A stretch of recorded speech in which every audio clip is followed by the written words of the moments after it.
A mudança de governo sempre traz uma grande expectativa em vários campos. Quais serão os rumos da economia e da política internacional? Como serão feitas as alianças? E com a saúde não é diferente.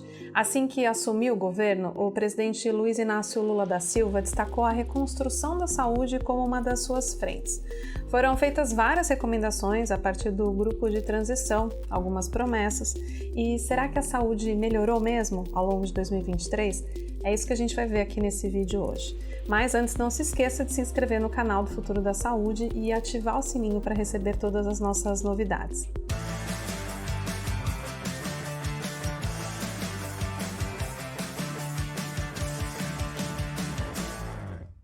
É verdade que a época das eleições presidenciais de 2022 carregaram o peso de uma ainda vigente crise sanitária que aumentou sim as desigualdades em saúde. E é verdade também que o novo governo classificou que a situação da saúde no momento em que assumiu o posto era de terra arrasada. Para se ter ideia, Lula iniciou seu mandato com atendimentos atrasados no Sistema Único de Saúde, o SUS, e com baixa cobertura vacinal no país. Em 2021, por exemplo, a vacinação infantil no país chegou ao seu pior nível em 3 décadas, e também com a pandemia mais amena, mas como eu já disse, ainda vigente. A gestão Lula começou com a nomeação de Nízia Trindade para ministra da Saúde. A ex-presidente da Fiocruz conta com um amplo currículo e é a primeira mulher a assumir o ministério. E a grande expectativa eram para os primeiros 100 dias do governo, que costumam ser um marco para definir o tom e a direção do resto do mandato. É nesse período que o novo governo é formado e que a agenda com as principais pautas são definidas. As frentes anunciadas foram o reforço do programa de cobertura vacinal, o relançamento do programa Mais Médicos, a criação de um programa para reduzir as filas do SUS, a recriação do Farmácia Popular, que oferece medicamentos para os participantes do Bolsa Família, e, mais recentemente, pensando em reduzir a vulnerabilidade do SUS e gerar mais acesso, o governo anunciou um novo decreto, que é a Estratégia Nacional para o Desenvolvimento do Complexo Econômico Industrial da Saúde. A ideia do complexo é tornar o país mais independente na produção de insumos, vacinas e medicamentos, apostando mais na indústria nacional. Bom, vamos aos resultados encontrados até agora.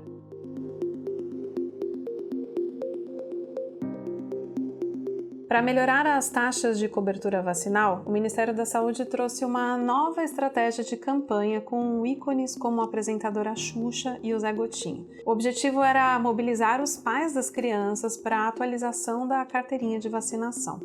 Em 2023, o Programa Nacional de Imunização completou 50 anos e, a princípio, embora as coberturas ainda estejam abaixo do esperado, há um indício positivo de crescimento de 4 imunizantes importantes. São eles: a BCG, que protege contra a tuberculose, pólio, DTP, que previne contra a difteria, tétano e coqueluche, e a MMRV contra sarampo, cachumba, rubéola e varicela. Os dados são fruto de um levantamento inédito do Observa Infância, que apontou ainda que 99,5% dos bebês menores de 1 ano receberam a vacina BCG.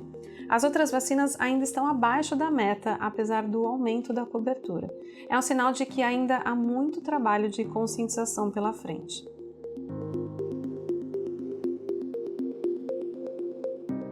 No caso dos Mais Médicos, houve uma grande mobilização. O programa bateu recorde histórico ao ultrapassar os 18.500 profissionais em atuação no país. Isso apenas em 6 meses após o anúncio do retorno. A medida tem como prioridade o atendimento em saúde em pequenas e médias cidades, principalmente nas regiões Norte e Nordeste, as mais afetadas pela falta de profissionais. Até o final de 2023, estão previstos 28 mil profissionais alocados em áreas carentes, sendo que 20 mil já estão em atuação. Os profissionais passam por processos seletivos e os selecionados passam por treinamento, além de ter acesso a especializações. Apesar dos números, o CFM, que é o Conselho Federal de Medicina, tem críticas ao programa, principalmente referente ao Revalida, Para o órgão, a não necessidade da revalidação do diploma de profissionais estrangeiros no ingresso ao programa pode impactar negativamente a qualidade do atendimento oferecido. Outra questão defendida pelo CFM é que a supervisão dos participantes do programa seja feita por médicos e não por outros profissionais da saúde de forma geral.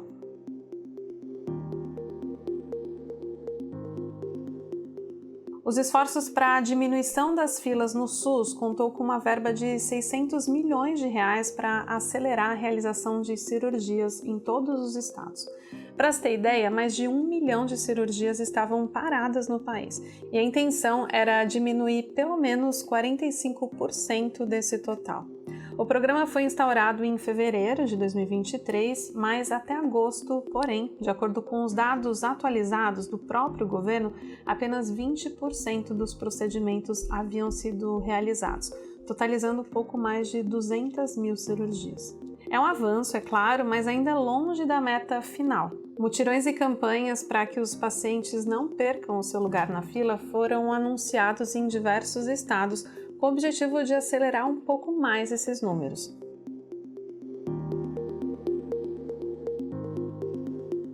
Quando assinado, o decreto do Complexo Industrial da Saúde carregava a expectativa do Ministério tornar o Brasil capaz de produzir 70% dos medicamentos, equipamentos, vacinas e outros materiais médicos necessários para o funcionamento do SUS. Tudo isso com o prazo de 10 anos. A medida faz parte do relançamento do Programa de Aceleração do Crescimento, PAC, que destinará 8,9 bilhões de reais de 2023 a 2026, com foco nesse tema. As perspectivas são otimistas, mas a missão não é tão simples. O país ainda precisa superar alguns desafios, como a conquista de uma força de trabalho qualificada e de um marco regulatório que incentive a inovação sem comprometer sua segurança e qualidade. Desde que foi anunciado, o programa pouco andou. Não se tem ainda anúncios mais concretos do que podemos esperar do complexo e nem mesmo a lista de produtos essenciais à saúde que, assim que anunciada pelo Ministério da Saúde, será o ponto de partida da medida.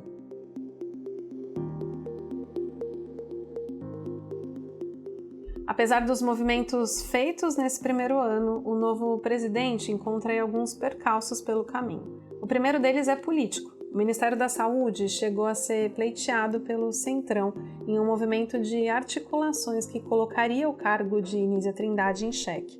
Lula está resistente à troca de comando da pasta, mas a pressão e as incertezas são negativas para o setor. Afinal, uma possível troca de ministros significa também mudança nos rumos da saúde do país.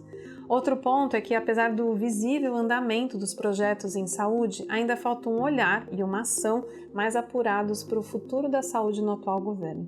Um tema urgente e essencial que a gente sempre fala por aqui é a saúde digital, que tem o potencial de trazer economia e sustentabilidade ao serviço público, além de mais acesso e novas possibilidades de assistência e promoção da saúde.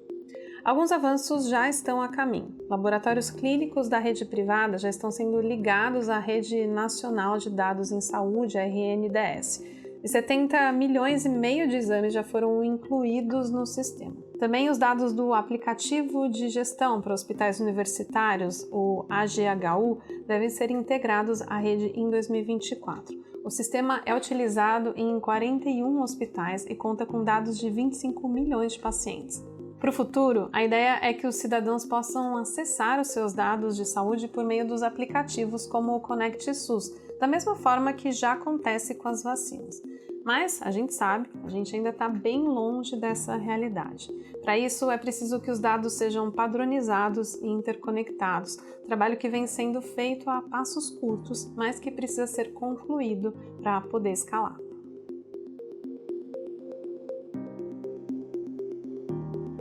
A verdade é que o caminho de melhorias e de cumprimento de todas as promessas ainda é longo. As expectativas para 2024, então, consistem em ver essas ações avançarem e, em especial, a saúde digital e o complexo industrial da saúde. Há ainda outros temas no radar e que avançaram, como a Política Nacional de Combate ao Câncer e a nova regulamentação das pesquisas clínicas, mas resta saber como serão implementadas na prática. e também aos potenciais das parcerias público-privadas e os debates como o uso de inteligência artificial na saúde e a interoperabilidade de dados. E aí, quais são as suas percepções sobre a saúde nesse primeiro ano de governo Lula? Quais são os desafios para 2024? Comente aqui e não deixe de curtir e compartilhar o nosso conteúdo. Nos vemos em breve aqui no Futuro Explica. Até mais!